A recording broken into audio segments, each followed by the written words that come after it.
Hello, I'm Mark Bowden, clinical hypnotherapist, and I'm back today with another tip to helping you to get a very, very good night's sleep. And today we're going to be talking about the best time to go to sleep. Now, before we go on to this, I just want to draw your attention to the link below the screen. This is the link to my hypnosis download for getting a better night's sleep and overcoming insomnia. So now you can use what I'm about to tell you with this or on its own. So the best time to go to sleep.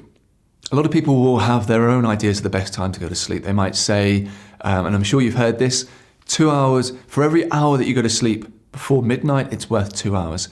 Now, I'm not sure about this, but what I am sure about is the science behind the brain. We have our own inbuilt body clock, and it's known as the circadian rhythm. Now, I'm sure you've had the experience before that when you set your alarm clock for the morning, sometimes it'll wake you up and you'll feel startled, but I'm sure there's been occasions where it'll happen quite often that 2 minutes before your alarm goes off, you'll wake up. So your alarm might be set at 7 a.m. and 6:58 a.m. you're awake.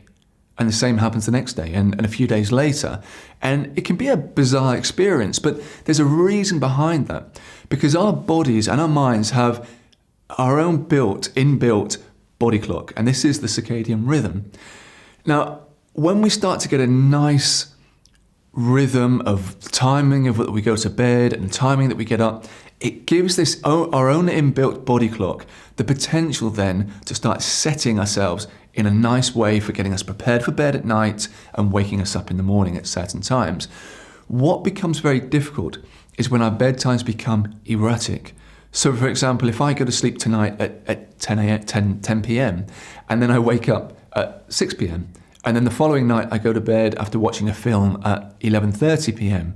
and I get up at a similar sort of time tomorrow, and that keeps changing. The problem I have then is the circadian rhythm that wants to try and have a nice set strategy for getting a really good night's sleep.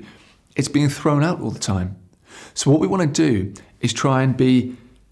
It doesn't have to be precise, but it has to be very, very similar, your bedtime routine. So for example, if you usually go to bed at 10:30, get yourself ready 15 minutes before. Get yourself ready in bed, ready to go to sleep, and give your body clock, the circadian rhythm, every opportunity of setting itself and helping you to get a good night's sleep. So I hope this helps. And please do not hesitate to message me below and give me your own ideas about what would be a good tip for having a good night's sleep. Thank you.